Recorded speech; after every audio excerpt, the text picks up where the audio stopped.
आता नहीं है, लेकिन इस वक्त थोड़ा बिल्कुल एक आप कह सकते हैं कि सामने चुनाव है, तो पता नहीं उससे क्या कनेक्शन है, नहीं कनेक्शन है।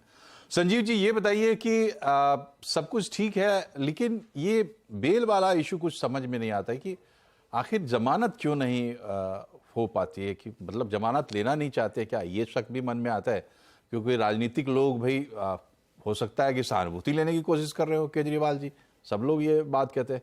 तो ये जमानत क्यों नहीं हो पा रही है, और आपको क्या लगता है कि ये मतलब इतना बड़ा राजनीतिक इशू क्यों बनना चाहिए? अरविंद केजरीवाल एक स्टेट में थे, अभी 2 स्टेट में हुए हैं ज़्यादा से ज़्यादा। बीजेपी के मुख्य प्रतिद्वंदी तो वैसे भी कांग्रेस है, तो राजनीतिक रूप से भी थोड़ा सा आउट ऑफ द प्रोपोर्शन मामला लगता है, कानूनी रूप से भी थोड़ा आउट ऑफ द प्रोपोर्शन मामला लगता है क्या ये?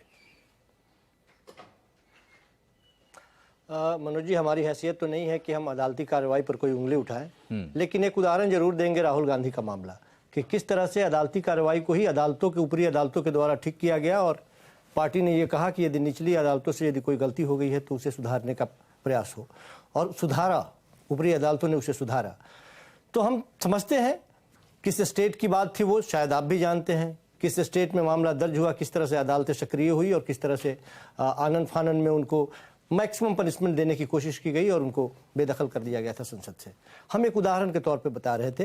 तो हम कुछ बोल नहीं पा रहे हैं, इसका मतलब ये नहीं है कुछ समझ नहीं पा रहे हैं। दूसरी बात, मूल मुद्दे पे आ रहे हैं। भारतीय जनता पार्टी के काम करने की जो शैली है, निश्चित तौर पे लोगों के बीच वो जो मैसेज देना चाहती है वो मैसेज चला गया है। हम ये कह रहे हैं कि यदि भ्रष्टाचार से भारतीय जनता पार्टी लड़ रही है तो निश्चित तौर पे भ्रष्टाचारियों को पकड़ना चाहिए, उसके लिए हवालात ही जगह होनी चाहिए। लेकिन जब भ्रष्टाचार के नाम पर आप विपक्षी पार्टियों से लड़ते हैं तब तो मुश्किल हो जाती है। मैं दूसरी बात ये कह रहा हूं कि यदि आंकड़े उठा के देखेंगे तो 121 से ज़्यादा, इसी ईडी की बात कर लें तो राजनीतिक पार्टियों के लोगों के ऊपर इस तरह से FIR दर्ज किए गए और उनके ऊपर कार्रवाई चल रही है, जिसमें से तकरीबन 119 के आसपास में विपक्षी पार्टियों के लोग हैं। ऐसा कैसे हो सकता है इस हिंदुस्तान में कि केवल और केवल विपक्षी पार्टियां करप्ट हो?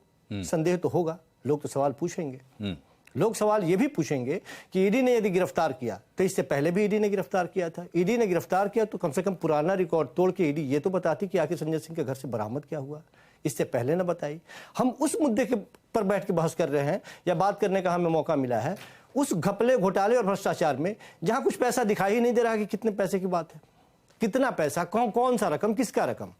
सरकार ये कह रही है कि यदि उस नीति को लगातार हम आगे भी चालू रखते, या उसमें बाधा डालने का प्रयास नहीं किया जाता, सब जगहों पे जितने दुकानें खोली जा रही थी, यदि सब कुछ व्यवस्थित चलता तो हमारा राजस्व भी बेहतर होता।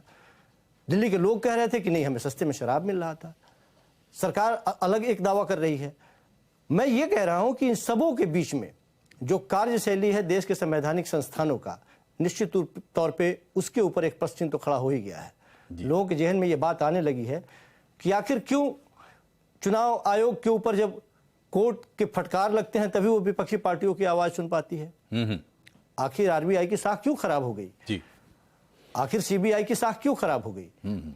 तो ये तमाम जो संवैधानिक संस्थानें हैं उसका बेजा इस्तेमाल यदि भारतीय जनता पार्टी के लोग के ऊपर आरोप लग रहे हैं तो उसके कारण भी हैं। आप देखेंगे इलेक्शन के समय हम देखते हैं कि जिस तरह से अलग अलग स्टेट में चुनाव होते हैं, कैसे लोगों को चाहे वो महाराष्ट्र की बात हो, बंगाल की बात हो, बिहार की बात हो, विपक्षी पार्टियों के ऊपर किस तरह से शिकंजा कसने का प्रयास होता है। उन तमाम भ्रष्टाचारियों के बारे में हम बात कर रहे हैं। संजय सिंह की तो बात छोड़ देते हैं हम, जिन भ्रष्टाचारियों के लिए भारतीय जनता पार्टी ने एक मुहिम छेड़ रखा था। ठीक है संजीव जी, आपने थोड़ा और विस्तार दे दिया इसको।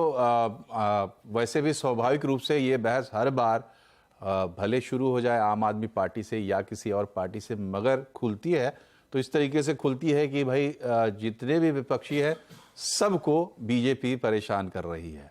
ये ईडी, उसमें CBI और तमाम एजेंसीज। काउंटर में बीजेपी के लोग भी ये कहते हैं कि जहां जिस राज्य में जो सरकारें हैं वो भी अपने विरोधियों पर इस तरीके का, और ये हम देख चुके हैं दक्षिण के राज्यों में कि ये कहां तक जाता अगर राजनीतिक प्रतिशोध ही है तो। प्रेम जी ये बताइए, देखिए लोकतंत्र अपने रास्ते चलता है और ये भी एक तरीका है कि भाई ठीक है, ये लोग राजनीतिक प्रतिद्वंदिता में ही अगर एक दूसरे की पोल खोलें और सही मायने में जहां भ्रष्टाचार हुआ है उसका खुलासा हो, उसका निवारण हो, तो ये बड़ी अच्छी बात है। तो क्या इस दिशा में कुछ उपलब्धि की हम उम्मीद करें, या कि ये सिर्फ राजनीति के एक आप कह सकते हैं स्टंट है, निकलना इसमें से कुछ भी नहीं है? और जिस तरीके से दिल्ली में आम आदमी पार्टी और बीजेपी के बीच ये जो रस्साकसी चल रही है, कानूनी और राजनीतिक, आप इसको किस तरीके से देखते हैं?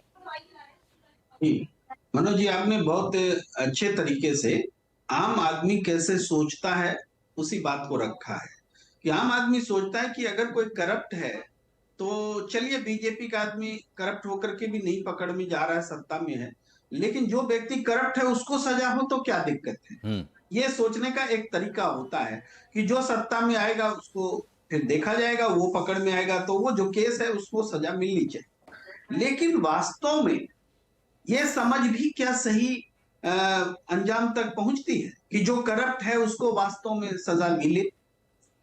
चूंकि ऐसा नहीं होता है, और ऐसा इसलिए नहीं होता है कि परसेप्शन की लड़ाई में एक जीत के लिए अदालत का, जांच एजेंसियों का एक इस्तेमाल होने लग गया है लगातार, और इस कारण से ही ये बात भी नहीं हो पाती कि चलो जो करप्ट है उसको सजा मिल जाए। और केसेस जो हैं, जैसे वर्तमान केस दिल्ली का ही है, तो मनीष सिसोदिया पहले से जेल में है, उसी मामले में संजय सिंह है, लेकिन जो बात मनीष सिसोदिया के मामले में कही जा रही कि कुछ तो ट्रेल दिखाइए, कुछ तो कैश दिखाइए, वो अभी दिखा भी नहीं पाया जा सका है, तब तक एक और केस उसी रूप में ला दिया गया है। ये चीजें अदालत की कार्यवाही पर ही हम देखते हैं तो एक बात साफ नजर आती है कि एक दिन पहले अदालत कह रही होती है कि भाई आम आदमी पार्टी को ही जब बेनिफिशियरी है तो उसको क्यों नहीं अभियुक्त इस बनाया जाता है, उसी पर क्यों नहीं मुकदमा चलाया जाता है। तो ये मीडिया में खबर बनती है। अगले दिन जब इसी बात पर अदालत से का ध्यान दिलाया जाता है कि आपने कह दिया और देखिए मीडिया में खबर बन रही है, तो अदालत कहती है कि मीडिया को करने दीजिए, खबर बनाने दीजिए, हम उससे प्रभावित नहीं होते हैं।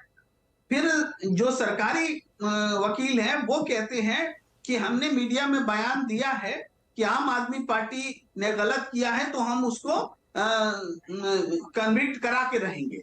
तो यानी परसेप्शन बिल्डअप यहां भी हो रहा है। फिर कोर्ट बोलती है कि आज बहुत महत्वपूर्ण बयान है मनोज जी, ठीक है, कि कोर्ट कहती है कि अगर एक गलत है तो बी और सी को, अगर बेनिफिशियरी ए है और तो बी और सी को क्यों आप फंसा रहे हैं। अब इसके मायने बहुत हैं कि भाई बी और सी का मतलब भैया मनीष सिसोदिया और संजय सिंह या दूसरे ऐसे लोग हो गए। अगर आम आदमी पार्टी बेनिफिशियरी है तो मनीष सिसोदिया और संजय सिंह को क्यों फंसाया जाए, ये भी एक क्वेश्चन है। और अदालत ने कहा कि क्वेश्चन करना अभियोजन से भी और बचाव पक्ष से हमारा अधिकार है, प्रश्न तो करेंगे। सही है, अदालत अपनी जगह सही है, लेकिन इसका जो पूरा राजनीतिक पहलू है, राजनीतिक पहलू यही है कि जब से इंडिया बना है भारतीय जनता पार्टी की सियासत बेचैन है। जब से जातीय जनगणना का सवाल आया है उसके बाद से हेडलाइन मैनेजमेंट हो रहे हैं ताकि जातीय जनगणना के विषय पर देखिए